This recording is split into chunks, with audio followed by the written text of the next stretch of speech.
d'évangélisation. Alléluia. Parce que nous sommes missionnaires. Parce que Dieu nous dit allez. Allez faire quoi? Pas jouer au football. Allez faire quoi?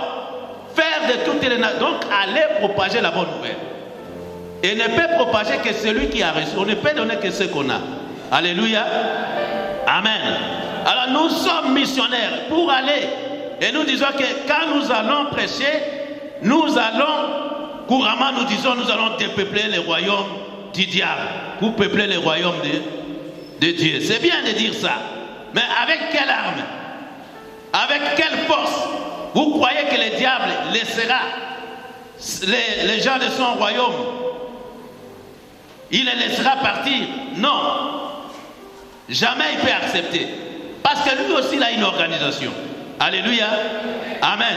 Il a une organisation sérieuse. Il a ses soldats physiques. Il a ses soldats spirituels aussi. Nous les connaissons. Les démons, et les sorciers, les marabouts, les occultistes, tout ce que vous voulez. Ils font partie de ces royaumes. Ils ne lâchent pas. Ils tiennent aussi fort. Et leur maître, Dieu reconnaît aussi qu'il est fort. Il est puissant. Mais Christ nous dit qu'il nous a donné le pouvoir. Alléluia. Il nous a donné le pouvoir. Par ce pouvoir-là, nous allons exercer une autorité qui fera en sorte que nous puissions gagner. Quand on dit gagner, parce qu'on dit, nous parlons de gagner les âmes. Gagner. Pour gagner, il faut qu'il y ait un affrontement, une opposition, une adversité. Alléluia. C'est qu'il y a une équipe adverse et nous, si on est fort, réellement, on est fort parce que le pouvoir que nous avons, il est plus fort. Parce que celui qui est en nous, il est encore plus fort. Alléluia. Alors nous sommes là, nous sommes missionnaires. Tout le monde est missionnaire. Tout le monde appartient à ces départements. Raison pour laquelle nous devons nous mettre ensemble. Et comment? Recevant la parole, recevant Dieu et surtout dans la prière. Alléluia. Amen. Dans la prière. Parce que c'est la prière qui fait notre force. Nous savons très bien que nous définissons la prière, c'est une conversation avec Dieu. Parler avec Dieu. Pour recevoir de lui la direction, pour recevoir de lui les moyens, les possibilités et savoir comment s'y prendre dans les circonstances que nous pouvons rencontrer là. Alléluia. Amen. Mais nous sommes sans ignorer que la première des choses que Dieu nous recommande, il dit, cherchez premièrement, quoi? Le royaume de cieux. Et tout le reste vous sera donné par-dessus tout. Cherchez cherchez dans un premier temps. Très souvent, les gens ils viennent à l'église pour chercher autre chose. Dieu ne dit pas aller à l'église pour chercher le mariage. Aller à l'église pour chercher le travail. Aller à l'église pour chercher... Non. Il dit d'abord. Et le reste. Lui, il va s'occuper. Le reste. Mais la question qui est aujourd'hui, c'est que tu dois savoir, tu dois te poser la question. Est-ce que tu as déjà trouvé ce royaume ici? Quand Dieu dit, cherchez d'abord le royaume, tu as déjà trouvé ce royaume. Tu as déjà le royaume des cieux. Pose-toi la question, bien-aimé. Dieu dit premièrement, tu as déjà trouvé ce royaume. Pour savoir si on a trouvé le royaume, on doit comprendre que c'est quoi le royaume des cieux. C'est quoi le royaume des cieux? Nous sommes anciens dans la parole, nous tous. Il n'y a pas un nouveau baptisé ici. Le CV, le CV, chacun a son CV depuis qu'il a reçu Christ dans la vie. Alléluia. Amen. Le royaume des cieux, c'est quoi? C'est la vie éternelle. Le diacre a dit que c'est la vie éternelle. Oui. Le royaume des cieux, c'est ce que nous sommes appelés à chercher. C'est l'éternité avec Dieu. Vivre l'éternité avec Dieu parce que le monde dans lequel nous vivons, il passera. Et la nature nous fait voir comment le monde passe pour les uns. Quand les gens ils tombent, un tombe, l'autre il tombe, ils disparaissent, c'est la fin. Alléluia. Amen. Mais est-ce que toi, tu as cette vie éternelle? Mais c'est quoi la vie éternelle? Parce que nous devons comprendre les choses, bien aimés. Le royaume des cieux, c'est la vie éternelle. Et la vie éternelle, c'est quoi? Jésus lui-même, il définit la vie éternelle. Est-ce que quelqu'un peut nous dire la vie éternelle, c'est quoi? Même selon la Bible, ou même selon la compréhension de tout un chacun. La vie éternelle. La vie éternelle. Comment? C'est quoi la vie éternelle? La vie en Christ. Oui, c'est bien. C'est la vie en Christ. Tu as la vie en Christ. La vie éternelle en Christ, ça veut dire quoi? Que ce ne soit plus toi qui vis, mais c'est plutôt Christ qui vit en toi. Amen. Que Christ habite en toi. Raison pour laquelle il dit que celui qui reçoit Christ, qui le reçoit, il est devenu le temple de Dieu. Si on prend les temples sur le plan physique, considérons c'est un édifice, une maison, c'est la résidence de Dieu. Est-ce que Christ habite en toi? La vie éternelle, c'est de connaître que l'éternel Dieu, il est le seul vrai Dieu. Et connaître celui qui l'a envoyé. Alléluia. Toutes ces choses sont écrites dans la Bible. La vie éternelle. On lire même dans les livres. Disons dans les livres de Jean. Je reviendrai pour intituler la prédication. Mais je commence à poser les jalons. Jean chapitre 17.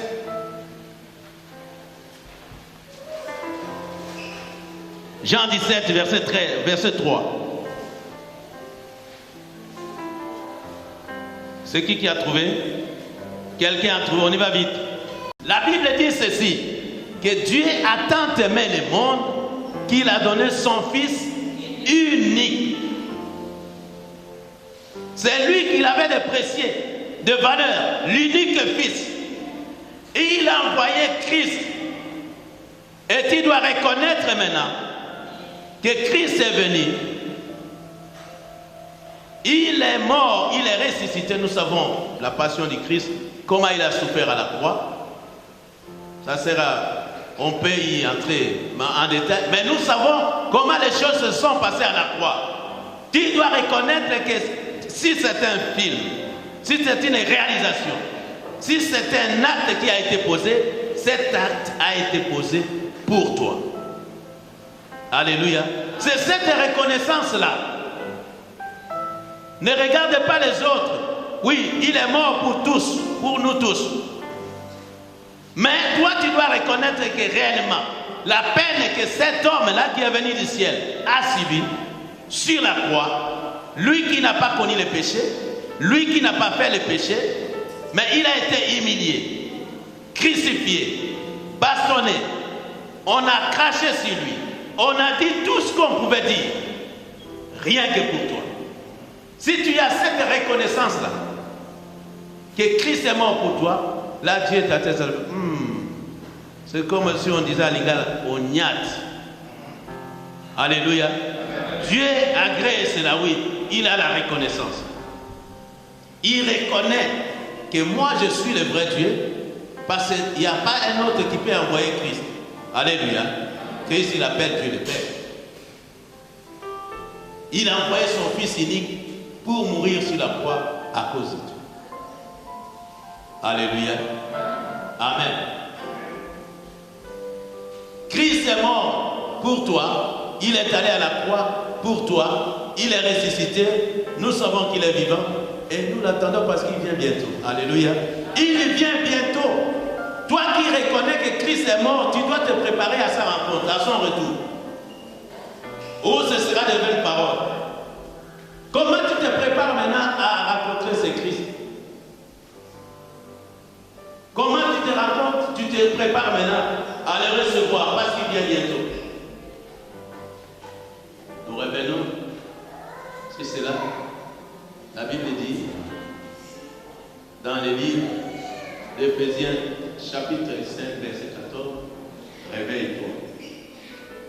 Réveille-toi, toi qui dors, réveille-toi d'entre les morts et Christ t'éclairera. Alléluia. Amen. Nous voulons parler d'un réveil, bien-aimé. Réveille-toi. Réveille-toi. Réveille-toi, bien-aimé.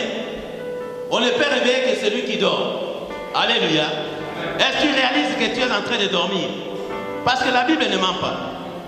Il y a le sommeil spirituel qui est en train de tourner dans la vie, de visiter les enfants de Dieu. Les sommeils spirituels. Les sommeils. Oui, bien, nous savons que bon, le corps physique est là, nous pouvons dormir. Mais il y a deux sortes de sommeils. Il y a les sommeils physiques, ça c'est dit à tout le monde, et les sommeils aussi spirituels. Alléluia. Amen. Les sommeils spirituels se caractérisent par le fait que les enfants de Dieu, ils ne veulent plus obéir à la parole de Dieu. Ils ne veulent plus mettre la parole de Dieu en pratique. Ils n'ont plus le temps pour Dieu. Ils ont le temps pour toute autre chose. Alléluia. Mais Dieu nous dit, bien-aimé, il dit, petits enfants, n'aimez pas le monde, ni les choses de ce monde. N'aimez pas le monde, car l'amour du monde, c'est l'inimitié contre Dieu. Alléluia. Amen. Réveille-toi, bien-aimé. Réveille-toi, toi qui dors. Réveille-toi d'entre les morts. Ça va encore plus loin. Vous savez, les morts, ils habitent où? Les morts. Dans les cimetières. Alors que l'église ne soit pas un cimetière. Alléluia. Là où tu habites, que ce ne soit pas un cimetière. Parce que tu ne peux pas. Ton Dieu est le Dieu des vivants. Il n'est pas le Dieu des morts. Alléluia. Réveille-toi d'entre les morts. C'est que quelqu'un qui n'a pas Christ dans sa vie, même s'il est vivant, il est déjà mort, dit la Bible. Alléluia. Amen. Alors si toi tu habites avec quelqu'un qui n'a pas Christ dans sa vie, sache qu'à côté de toi il y a un mort. Mais comme tu as la vie, et comme tu connais cette chose-là, c'est que tu es appelé à communiquer la pensée de Dieu à cet homme ou à cette femme-là. Alléluia. J'ai bien dit que nous sommes tous missionnaires, nous sommes tous des prédicateurs de la parole, nous sommes tous des enseignants, parce que la Bible nous envoie aller. Alléluia. Mais allez, qu'est-ce que toi tu fais, bien-aimé? Pose-toi la question. Même à côté de toi, si tu n'arrives même pas à parler de Dieu à la personne qui est à côté de toi, c'est dommage. C'est dommage. C'est dommage. Tu as une tâche à remplir. Tu as une recommandation de Dieu. Parce que tu es aussi un envoyé de Dieu. Quand on dit, je t'envoie, va prêcher la bonne nouvelle, va évangéliser. C'est une mission de Dieu. Alléluia. Amen. Mais pour la faire, il faut d'abord se rassurer. Est-ce que toi, tu as... J'ai commencé d'abord par introduire en disant les royaumes. Nous venons chercher les royaumes. Les royaumes, les royaumes, les royaumes. Nous avons défini les royaumes, la vie éternelle. Et la vie éternelle, nous avons défini c'est quoi. Et maintenant, nous sommes arrivés à la mission que nous devons exécuter, la mission que Dieu nous a confiée. Parce que nous sommes missionnaires. Parce que nous appartenons à ces départements d'évangélisation. Nous devons évangéliser. Mais la force qui nous amène à accomplir cette mission, c'est la prière. Alléluia. C'est la prière, bien-aimé. Dans ce discours, ce dialogue avec Dieu, nous recevons. Parce que quand nous prions, nous nous rappelons des paroles de Dieu. Il est écrit, il est écrit, il est écrit. Souvenez-vous, bien-aimé, un jour, Christ qui priait 40 jours, l'Esprit l'a ramené à la montagne. C'est là où le diable est allé vers lui. Il a commencé à le tenter. Oh, mais toi, regarde ce royaume. Le monde entier, il m'appartient. Oui, il t'appartient. Et puis, mais, fléchis seulement tes genoux, reconnais que moi je suis grand et puis je vais te donner le monde entier. Mais Christ, il n'a pas dit autre chose. Il lui a simplement répondu en disant, il est écrit. C'est la raison pour laquelle toi et moi nous sommes appelés à connaître la parole de Dieu.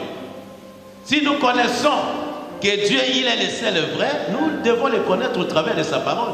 Nous avons lu dans Jean 14, Jean 17, verset 3. C'est reconnaître, on doit reconnaître. C'est que nous devons posséder cette parole à nous. C'est la raison pour laquelle j'ai commencé d'abord à vous poser la question en demandant, mais la bonne nouvelle du royaume sera enseignée, mais il y a eu presque pas de réponse. Mais ça a pincé nos cœurs. C'est que vous ne mettez pas la parole de Dieu dans les cœurs. Alléluia. Mais comment vous allez vous défendre? Comment vous allez accomplir la mission que Christ vous a confiée si vous n'avez pas une argumentation solide qui fait fuir l'ennemi? Bien, vous savez, dans ce texte-là, quand Jésus a été tenté, la Bible dit que quand le diable continuait par des questions, à un moment donné, il a dit, oh, ça ne sert à rien. Il a pris les larges lui-même, il a fui. Alléluia. On ne peut résister au diable que par la parole. Quand nous utilisons la parole de Dieu, et la parole de Dieu, c'est Dieu. Le diable ne peut pas vaincre Dieu. Jamais du tout. Dieu l'a précipité, Dieu l'a chassé. Et à ce moment, c'est pourquoi Jésus dit que je vous ai donné le pouvoir. Et à mon nom, vous ferez ceci, cela, cela. Mais il faut connaître ces choses-là. Parce que nous allons dans les champs, nous allons chercher, on dit que nous allons gagner. Gagner, c'est qu'il sachait très bien qu'il y a une résistance quelque part. Un affrontement, une opposition. Et pour sortir victorieux, il faut posséder. Qu'est-ce que nous devons posséder? C'est la parole. Quand nous avons la parole de Dieu, c'est que nous avons Dieu. Il y a même un cantique que nous chantons. Dieu, j'ai un grand Dieu qui est toujours à mes côtés. À mes côtés, à mes côtés. Si le chante bien ça. Alléluia. Réveille-toi. Réveille-toi d'entre les morts. Tu risques aussi de mourir. Pas physiquement, je parle de la mort spirituelle. Alléluia. Même les disciples, ils étaient avec Christ. La Bible dit que Jésus s'est retiré pour prier. Prier les compagnies. Quand il est rentré, il les trouve en train de dormir. Il dit, mais comment ça se fait? Vous ne pouvez même pas passer une heure avec moi. Il s'est étonné. Mais il faut prier de peur que vous ne tombiez en tentation. Il leur a demandé, même une heure de prière. Réveille-toi. Je vois mal aujourd'hui qu'on s'oppose à la prière. Si nous voulons recevoir de Dieu bien-aimé, nous sommes appelés à prier. La délivrance, nous l'avons. Je vous donne un exemple. Vous savez, quand Dieu a sorti, Israël a passé 430 ans en Égypte. Ils étaient esclaves. Alléluia. Ça, tout le monde le connaît. Dieu a visité Moïse. Il a fait une rencontre avec Moïse, qui était berger, en train de paître les brebis de son beau-père. Dieu lui a instruit, Dieu lui a parlé. Moïse est rentré en Égypte. Il est allé voir Pharaon. Nous savons comment les choses se sont passées. Le miracle s'est produit le jour de la sortie. C'est qu'arrivé devant la mer Rouge, Dieu a ouvert la mer Rouge, le peuple a traversé. Les statuts avaient changé.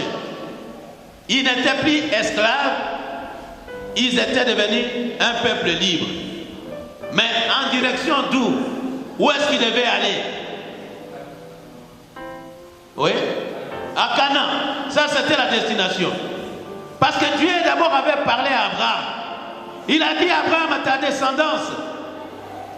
Ta descendance, à ce moment, il n'y avait même pas toutes les 12 tribus, il n'y avait pas. Parce qu'Abraham, il n'avait même pas d'enfant. Alléluia. Bon, comme Dieu lui avait promis, il a dit, je ferai de toi grand. Dieu lui a fait voir même pas dans des visions. Il lui a sorti la nuit, il dit, tu vois toutes ces étoiles-là, toutes ces étoiles-là.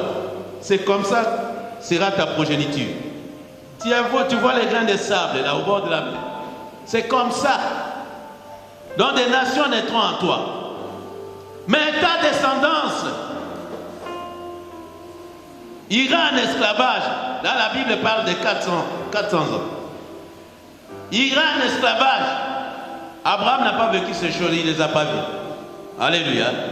Car il était déjà mort par ce moment que le peuple est allé en esclavage.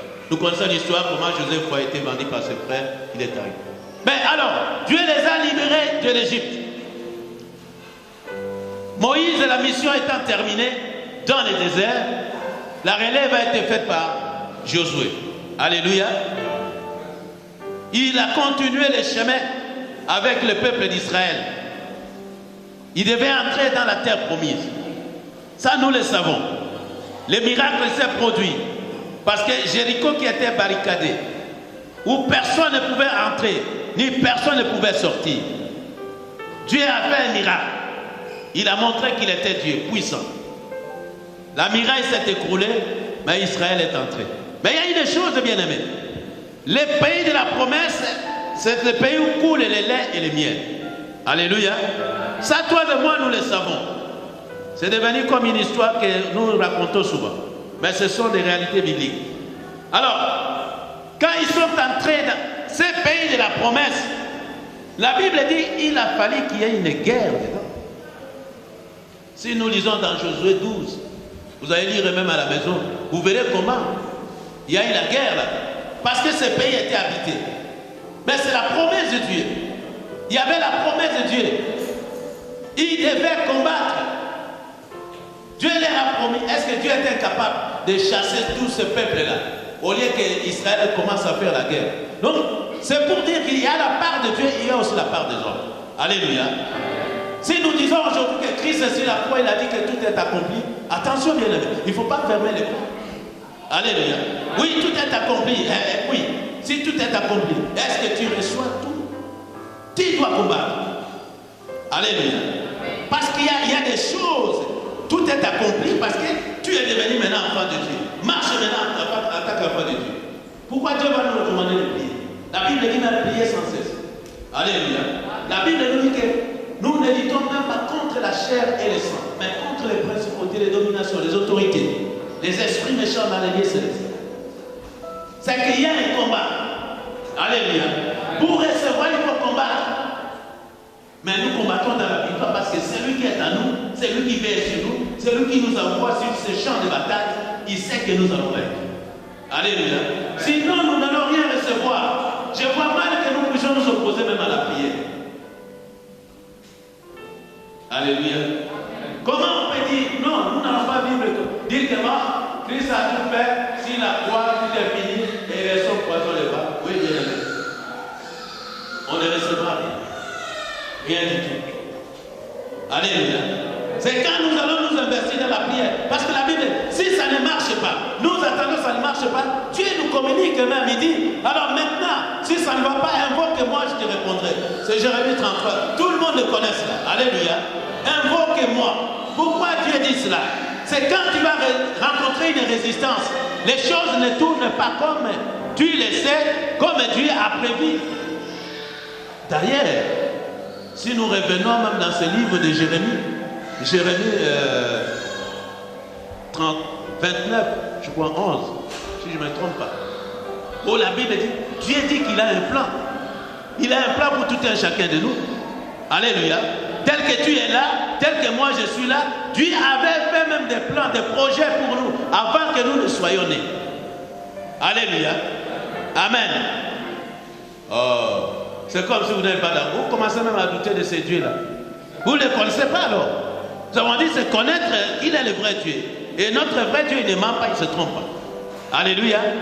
Amen. Dieu avait un plan. Si tu es une femme, Dieu a prévu que tu dois te marier, tu dois avoir des enfants. Si tu es un homme, tu dois aussi avoir des enfants, tu dois te marier. Tu dois prospérer à tous égards. Toutes ces choses-là. Mais l'important d'abord, recevoir. Avoir le royaume des cieux, les restes. Alors maintenant, c'est là où les choses vont s'accomplir. On a d'abord les royaumes. Cherchez d'abord les royaumes. On trouve d'abord les royaumes. Et les restes, ce sont ces choses-là. Si ça ne marche pas, si on ne voit pas ces choses arriver, qu'on a atteint, parce que la vie, notre vie est limitée. Elle est limitée. Nous n'avons pas la vie d'Abraham ou de Noé qui avait des 900 ans Et Mathusela c'était l'homme le plus âgé. Alléluia. Alors, quand ces choses ne marchent pas, c'est là où Dieu dit, invoque-moi, je te répondrai. C'est dans la prière que tu vas dire, oh Dieu, mais quel est ton plan pour moi? Moi, tu as prévu quoi? Moi, je voudrais vivre ces plans. Quel est le projet que toi, tu as formulé pour moi? Je voudrais le vivre. Voilà, j'ai fait des études, je ne trouve pas de travail. J'ai fait ceci, je ne gagne pas. J'ai fait ceci. Alors, maintenant, dis-moi. C'est dans la prière. Alléluia. C'est là où Dieu dit aussi, même, c'est toujours dans ce Jérémie-là, il dit que vous m'invoquerez, vous partirez, vous me prierez, je vous exaucerai. Vous me chercherez, je me ferai trouver. Si vous me cherchez de tout votre cœur. Alléluia. Réveille-toi, bien-aimé. Réveille-toi. Réveille-toi, tu dois prier. Dieu a promis des choses pour toi. Il a un plan de vie pour toi. Si ce plan n'arrive pas, prie maintenant, cherche Dieu. Interpelle-les. Je sais que tu as reçu Christ dans ta vie. Tu reconnais que Christ est passé à la croix pour toi, que lui, c'est le vrai Dieu, tu es son enfant. Mais maintenant, c'est dans la prière. Parce que ces choses que Dieu a prévues pour toi, elles sont retenues quelque part. Elles sont retenues quelque part. C'est dans la prière qu'il y aura des révélations. Que Dieu va te révéler les choses cachées. Les grandes choses même dans ta vie. Celles qui font que ta vie ne marche pas. Ta vie, tu n'es plus perdu, tu es perturbé. Alléluia. Mais ne reste pas dans l'inquiétude. Parce que Dieu dit, il dit ceci dans le livre de Philippiens, au chapitre 4, versets 6 à 8. Il dit, ne vous inquiétez de rien. Alléluia. Souvent nous sommes dans l'inquiétude. La Bible dit que ne vous inquiétez de rien. Est-ce que quelqu'un peut nous lire ça? Philippiens chapitre 4. Philippiens 4, oui. Versets 6 à 8. Ne vous inquiétez de rien. Mais, en toute chose, qu'est-ce qu'il faut faire? Lis alors, lis fortement, lis à haute voix. Tu n'as pas trouvé. Hein, tu connais les versets. Qui a trouvé? Je voudrais qu'on lise. Oui, lis.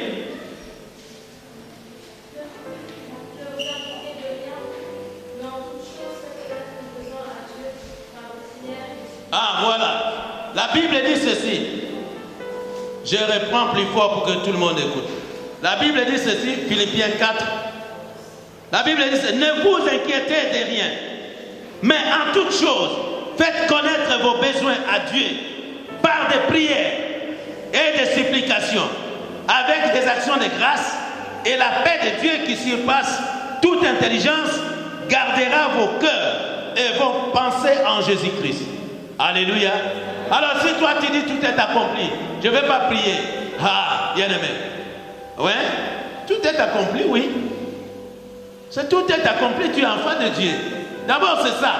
Mais maintenant pour recevoir quelque chose, il faut entrer en prière. Ne traîne pas. C'est pourquoi je dis aujourd'hui, réveille-toi, bien-aimé. Réveille-toi. La Bible dit que réveille-toi, Christ t'éclairera. Donc il va projeter une lumière qui te fera voir les choses que toi tu es en train de chercher. Alléluia. Il va t'éclairer presque peut-être ton sentier. Le sentier sur lequel tu marches, il est sombre. Mais maintenant, si tu te réveilles, Christ va éclairer ce sentier. C'est par sa parole. Quand la Bible dit que la parole de Dieu, David qui dit qu'elle soit la lampe à mes pieds et la lumière de mon sentier. Alléluia.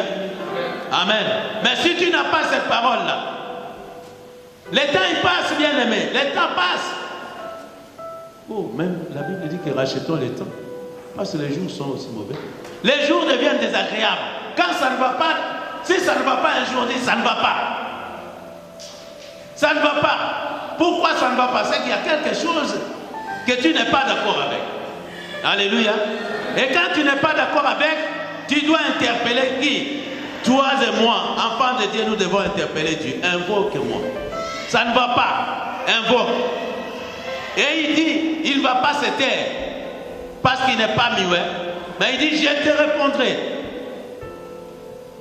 Je te répondrai, dit Dieu. Il ne ment pas. Comment voulez-vous que Dieu te réponde si tu l'invoques? Quand nous prenons notre téléphone, la première des choses, après avoir formé un numéro et activé, nous entendons qu'il y ait allô au bout du fil. Qu'il y ait quelqu'un qui dit allô. Alléluia. Mais si un homme te répond, combien parce quoi Dieu ne pourra pas te répondre? Oh, réveille-toi.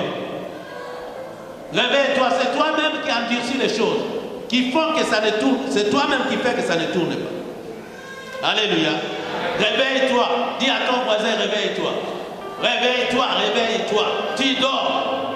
Ça ne va pas tomber du ciel.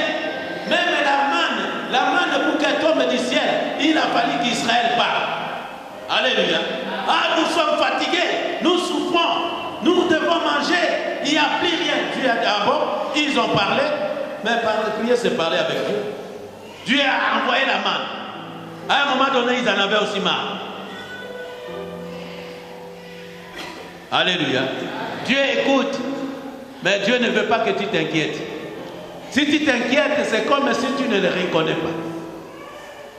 Ne t'inquiète pas, mais plutôt parle à lui. La Bible dit ici, dans la prière, ne vous inquiétez de rien. Dans toutes choses, faites connaître vos besoins. C'est comme si tu viens aujourd'hui et te dis, Papa Diak, moi mon désir, je suis venu chez toi, c'est parce que j'ai besoin de yogourt. Je crois quand il va ouvrir, ma mère sait, quand il va ouvrir le frigo, il y a des yogourts là-bas, il n'y a pas. Je sais que vous n'êtes pas un supermarché. Alléluia. Ça ne fait pas mal. À moins que tu ne veuilles pas. Hein? Alléluia. C'est le besoin, tu le fais connaître à Dieu. Dieu, il est content comme ça. Au lieu d'aller chez un marabout. Oh, ne va pas là-bas. Là, tu ne reconnais pas la puissance de Dieu. Alléluia. Il y a beaucoup de gens qui ont fait ces choses-là. Ils viennent à l'église. Peut-être ils demandent, ils ne trouvent. Mais examine-toi toi-même pour que Dieu te réponde. La Bible dit que la prière d'un pécheur, c'est comme des bruits dans les oreilles de Dieu. Alléluia. Amen. Maintenant, mets-toi en règle avec Dieu. Sors, viens dans la sanctification. Vis dans la sanctification, c'est un moment. Dieu, il conditionne toutes choses. Mais la vérité en lui, c'est qu'il ne nous cache de rien. Il nous prévient, si tu fais ceci, tu fais ceci, tu fais ceci, voilà ce que tu vas recevoir. Alléluia. Et il ne peut nous demander que ce que nous sommes capables de faire. Si nous sommes incapables, son esprit est disposé. La Bible dit la faiblesse de la chair peut être là. Peut-être la chair peut ne pas supporter, mais l'esprit de Dieu est disposé. Parce que l'esprit de Dieu sonde même les profondeurs de Dieu. Il connaît Dieu. Alléluia. C'est l'esprit qui va placer même des mots qu'il faut. Alléluia. Même dans l'adoration, Dieu peut te répondre bien. La manière dont tu adores Dieu. Vous savez, il y a beaucoup de gens qui disent seulement, ils regardent David. Ah, David, il a pris la femme d'Uri. Il a pris la femme d'Uri, il a fait un enfant Salomon avec lui. David, il avait des concubines. Mais la Bible dit que quand Dieu voyait l'adoration de David, oh, il a déjà établi des rois en Israël. Mais il n'y a aucun qui l'adorait comme David. Alléluia. Il savait trouver Dieu. Mais à voir aussi dans les psaumes comment David s'est repenti. Des fois, nous nous accrochons à certaines paroles. Mais si Dieu nous a fait révéler toutes ces choses-là, c'est pour que nous puissions discerner. Qu'on peut pécher, mais Dieu est prêt à nous relever. Il dit, le juste, c'est il tombe. Et Dieu fait quoi? Il le relève. Alléluia. Réveille-toi, bien-aimé. Réveille-toi. Christ va t'éclairer. Il va ouvrir tes yeux. S'il y a des écailles dans tes yeux, les écailles vont tomber. Et les chemins, tu verras, tu vois. Oh, mais la chose que j'ai cherchée, elle était ici. En français, on dit des fois, quand on cherche une chose, on ne trouve pas. Et on la retrouve juste à côté, ça crève les yeux. Alléluia. Mais ce qui nous ouvre les yeux, c'est la parole de Dieu. Alléluia. Mais dans la prière, bien, il faut aimer la prière. Il faut aimer la prière. Si Christ s'est mis à prier, à gêner, à prier, combien par seconde? Paul dit que nous devons l'imiter. Soyez mes imitateurs comme je suis celui de Christ. Alléluia. Amen. Paul priait, Paul gênait. Christ lui-même, il a montré l'exemple. Mais lui qui était Dieu, nous savons qu'il était 100% Dieu et 100% homme. Mais s'il nous a appris, il a appris aux disciples même à prier. D'ailleurs, même les disciples ont réclamé, mais Seigneur, apprends-nous maintenant. Peut-être nous ne savons pas prier, apprends-nous à prier. Il faut avoir cette soif-là et prier sans cesse. C'est dans la prière que nous allons vaincre. Nous aurons tout ce que nous cherchons. Et non en croisant les bras, en dormant de profonds sommeils. Mais il y a un sommeil spirituel qui est entré en toi parce que tu ne pries plus. Dieu veut entendre ta voix. Parmi les morts. Quand on dit réveille-toi entre les morts, c'est que même s'il y a des gens qui ne prient pas, toi qui es vivant, parce que tu as Christ en toi, tu es vivant spirituellement. Dieu veut entendre ta voix. Dieu veut entendre. Bien aimé, réalisez, quand je lisais la Bible, j'ai vu une histoire que nous connaissons, toi et moi bien. Regardez, un jour, Paul et Silas qui étaient en prison, nous connaissons l'histoire. Paul et Silas, ils étaient en prison. Ils étaient en train de faire l'œuvre de Dieu. Comment on peut les arrêter? Ils étaient en train de prêcher. C'est que même toi, si tu fais l'œuvre de Dieu, les malheurs peuvent t'arriver. Alléluia. Ne t'inquiète pas s'il y a quelque chose. Dieu ne t'a pas abandonné. S'il y a quelque chose qui ne va pas, Dieu ne t'a pas abandonné. Il a dit, je serai avec vous jusqu'à la fin des temps. Comme elle n'est pas encore arrivée, la fin des temps. Paul et Silas, ils étaient en train de prêcher la parole de Dieu. Mais ils ont été saisis. On les a arrêtés et on les a mis en prison. Alléluia. Nous connaissons bien cette histoire-là. La Bible dit qu'en pleine nuit, au milieu de la nuit, ils adressaient des prières à Dieu et des louanges. Amen. Qu'est-ce qui est arrivé? La réponse de Dieu n'a pas tardé. Bon, la teneur de les murs de la prison, ça va pas. Mais le fait qui était arrivé, c'est que en pleine nuit, et ils priaient, au milieu de la nuit, ils ont invoqué Dieu, ils ont adressé des louanges à Dieu, et les murs de la prison se sont écroulés. Réalisez la situation, bien aimé. Ce n'était pas la journée. C'est là où je vais en arriver. Ce n'était pas la journée. C'était la nuit. Et la nuit, au milieu de la nuit, tout le monde dormait. Quand bien même il y a des gens qui les entendaient. Mais ils étaient couchés. Alléluia. Mais Dieu, comme il est Dieu. Ça, c'est une révélation. Dieu, comme il est Dieu. La Bible dit que, bon, cette prison, les murs sont tombés. Mais au-dessus, moi je crois qu'il y a la toiture. Alléluia. Amen. Maintenant, tel que nous sommes ici, si les bâtiments s'écroulent et que nous sommes dedans, il va nous arriver quelque chose. Les murs peuvent tomber de cette manière-là, mais la toiture, elle va s'abattre sur nous. Alléluia. On suppose que personne ne sortira, à moins qu'il y ait quelque chose. Mais la Bible ne nous dit pas qu'il y a eu des morts. En pleine nuit, les autres y dormaient. Ceux qui les entendaient, ils les entendaient prier et chanter. Mais quand les murs de la prison, c'est que la prison s'est écroulée. Les gens sont sortis, il n'y a pas eu de morts. Vous réalisez cela? Est-ce que vous réalisez cela? Il n'y a pas eu de... La Bible ne nous dit pas qu'il y a eu de morts. Et tous les prisonniers étaient libérés. Ils étaient partis parce qu'ils ne devaient pas... Il n'y a que Paul et Silas qui sont restés. Alléluia. Mais quand la prison s'est écroulée, c'est un désordre. Mais Dieu a fait toutes choses bonnes. Alléluia. Il a fait en sorte... Je ne sais pas comment les toits de cette prison-là, où est-ce qu'il est allé se projeter, mais comme il est Dieu, il a prouvé que réellement, il ne peut pas aussi... Il n'abandonne pas les siens. Alléluia. Amen. Les murailles sont tombées. La toiture, où est-ce qu'elle était partie? Parce qu'elle n'est pas tombée sur les gens. Sinon, la Bible allait nous dire qu'il y a eu des morts. Alléluia. Donc, la volonté de Dieu n'est pas de nous faire périr. Alléluia. Dieu nous aime, bien-aimés. Si c'était les hommes, si c'était la volonté des hommes, c'est là où vous voyez il y a des catastrophes et les gens meurent. Ça, c'est des fois nous disons c'est la volonté de... Attention. La volonté de Dieu est que l'homme soit sauvé. Dieu il regrette même de voir un homme mourir sans Christ dans sa vie. Sinon, parce qu'il dit, il a tant aimé. Il a tant aimé. Alléluia. Et c'est dans la prière que les miracles s'est opéré. Ils n'ont pas croisé les bras. Ils pouvaient aussi dire, oh bon, alors, on prêche Dieu et on nous arrête. Alors on fait quoi? Alors tout est accompli, mais on reste. Il a fallu qu'il prie. Alléluia. Il a fallu qu'il prie. Bien-aimé, ta maison aussi va s'écrouler. Et les gens seront sauvés.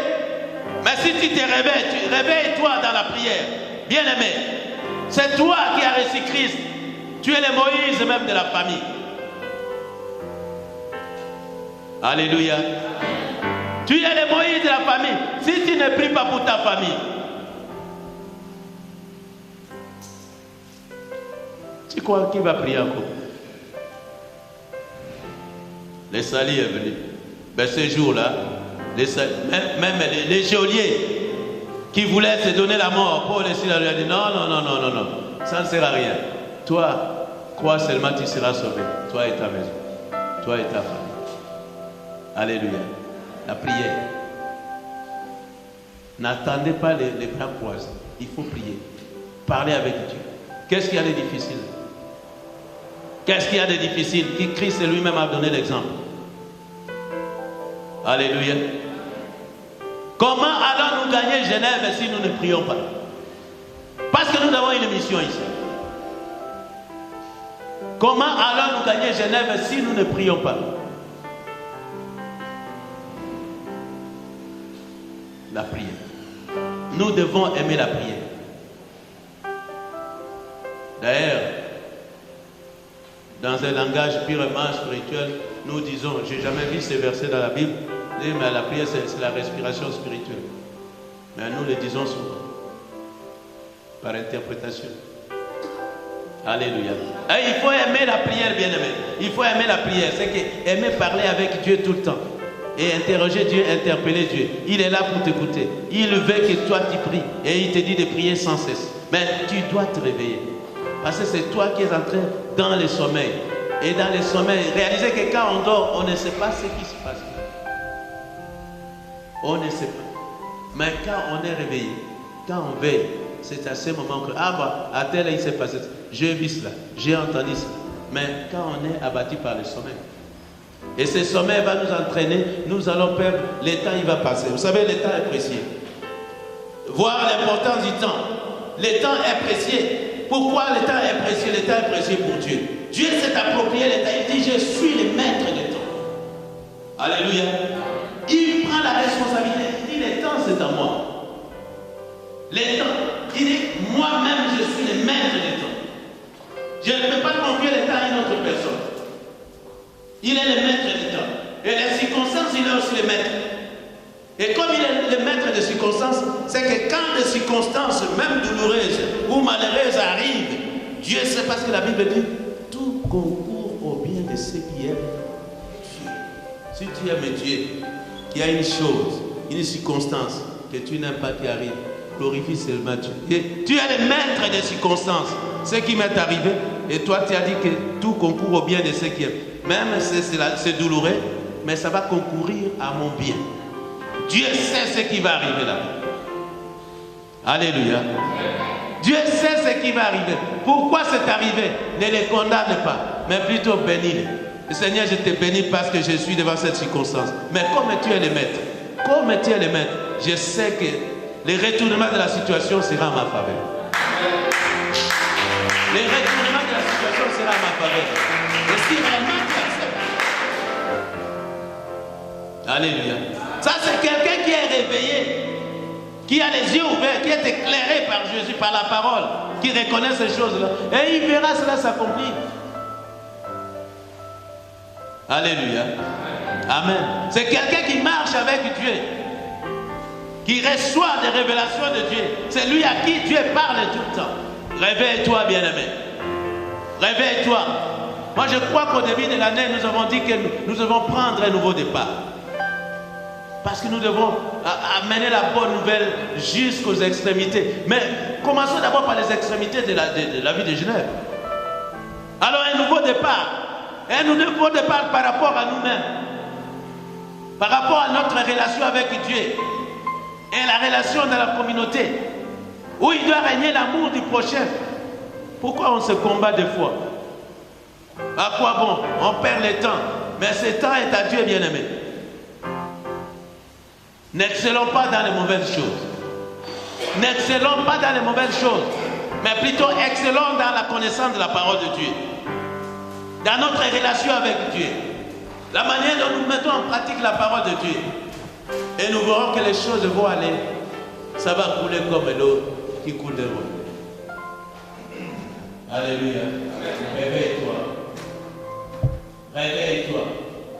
Non, c'est pas c'est moi qui prêche. Comment vous l'écoutez là? Regardez-moi. Même si j'ai plus de cheveux. Ça arrive. Alléluia. Réveille-toi, bien-aimé. Réveille-toi, Christ veut t'éclairer. Jésus s'est fait à éclairer ton sentier. Il est la lampe à tes pieds. Là où tu marches, ce sera clair. Réveille-toi. Reconnais qu'il est le vrai Dieu. Reconnais qu'il a été envoyé pour toi. Et quand il dit, je ne vous abandonnerai pas, je ne vous délaisserai point. Ces choses-là, tu les tiens dans ton cœur. Et tu dis, je vais marcher avec vous. Je suis le fils ou la fille de la lumière. Je ne marche pas dans les ténèbres. Quand je suis là, les ténèbres disparaissent. Et tu reconnais ton autorité, ton pouvoir en tant qu'enfant de Dieu. Et tu commences à déclarer des choses, même à prophétiser sur ta vie. Tu déclares des choses, des bonnes choses pour toi-même. Le meilleur prophète, c'est toi. Le meilleur prophète de ta vie, c'est toi-même. Parce que tu connais ce que tu aimes. Alléluia. Amen. Amen. Est-ce que nous pouvons nous lever? Levons-nous. Levons-nous, nous allons prier. Levons-nous, nous allons prier. Alléluia. Alléluia. Alléluia. Dieu est bon. Je ne pourrais imaginer Dieu est bon. Combien ça coûterait. À la croix, il a pris. C'est à la croix qu'on réalise que celui que Dieu a envoyé, quand la vie éternelle, c'est de reconnaître.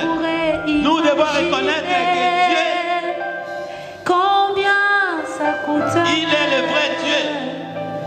À la croix, il a pris il est ma passé place. à la croix. Il a pris notre place. Jésus s'est donné. Jésus s'est donné. Il s'est donné. Il s'est donné. Il a pris ma place. Il s'est donné. Il s'est donné. Il a pris ma place. Jésus s'est donné. Il a pris ma place. Il a pris ta place, bien-aimé. Il a pris la mienne. Il est allé à la croix pour toi et moi. Alléluia. Dieu est fidèle. Jésus, il est fidèle. Fidèle. Ah. Dieu est fidèle. Fidèle. Mon cher.